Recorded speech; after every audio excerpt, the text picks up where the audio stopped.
ഇന്നത്തെ lunch special എന്താണെന്ന് കാണണ്ടേ? ഇന്നത്തെ ലഞ്ച് സ്പെഷ്യലാണ്. അപ്പോൾ ഒന്ന് കണ്ടു നോക്കാം. അതെ, ഇന്ന് ലഞ്ചിന് ഞാൻ എൻ്റെ ഫ്രണ്ട് ഇങ്ങനെ മെസ്സേജ് അയച്ചിട്ട് ഫ്രണ്ടിനോട് ഇങ്ങനെ ചാറ്റ് ചെയ്തിരുന്നിരുന്നു. അങ്ങനെ കുറേ നേരം അങ്ങനെ പോയിട്ടാണ്. പിന്നെ കിച്ചണിലേക്ക് വന്നപ്പോൾ ഇന്നിപ്പോൾ എന്താണ് കറി ഉണ്ടാക്കുക എന്ന് വിചാരിച്ചിരിക്കുമ്പോഴാണ് ചട്ടിച്ചോറാക്കിയാലോ. അപ്പോൾ ഒന്ന് കുറച്ച് കറികളെങ്കിലും വേണമല്ലോ ചട്ടിച്ചോറിന്, എന്നാലല്ലേ അതൊരു ചട്ടിച്ചോറാവുള്ളൂ.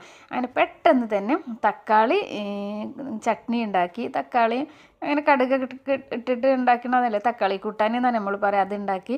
പിന്നെ മുളകും ചെറിയ ഉള്ളിയൊക്കെ ചുട്ടരച്ചിട്ട് തേങ്ങ ഒക്കെ ഇട്ടിട്ട് അടിപൊളി ഒരു ചമ്മന്തിയും ഒരു ഓംലെറ്റും കുറച്ച് ക്യാബേജ് തോരനും ഒക്കെ ആക്കിയിട്ട് പിന്നെ ഇതിലേക്ക് ചിക്കൻ ഫ്രൈ ആണ് കേട്ടോ.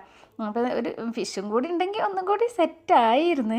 പക്ഷേ ഞാൻ പിന്നെ ചിക്കനും മുട്ടയും ഫിഷും ഒക്കെ കൂടി വേണ്ടാന്ന് വിചാരിച്ചിട്ട് അങ്ങനെ ഫിഷ് ഒഴിവാക്കി. ചിക്കൻ ഫ്രൈ പിന്നെ നാരങ്ങ അച്ചാർ കേട്ടോ. ഒരു രക്ഷയില്ല കേട്ടോ മക്കളെ, കിടിലനാണ്, സൂപ്പർ ടേസ്റ്റാണ്. അപ്പോൾ ഇതെല്ലാവരും ഒന്ന് ട്രൈ ചെയ്ത് നോക്കണേ. പിന്നെ ലാസ്റ്റായിട്ട് ഇതാ പപ്പടം. അങ്ങനെ ഇതെല്ലാം കൂടി ഒരു 10-15 മിനിറ്റ് ഞാൻ നല്ലൊന്ന് അടച്ച് വെച്ചിട്ട് പിന്നെ കുറച്ച് കഴിഞ്ഞിട്ടാണ് ഞാനിത് തുറന്നിട്ട് ഞങ്ങളിത് കഴിച്ചത്. അടിപൊളി ടേസ്റ്റ് ആയിരുന്നു കേട്ടോ. അപ്പോൾ നിങ്ങൾക്കിത് ഇഷ്ടമായോ?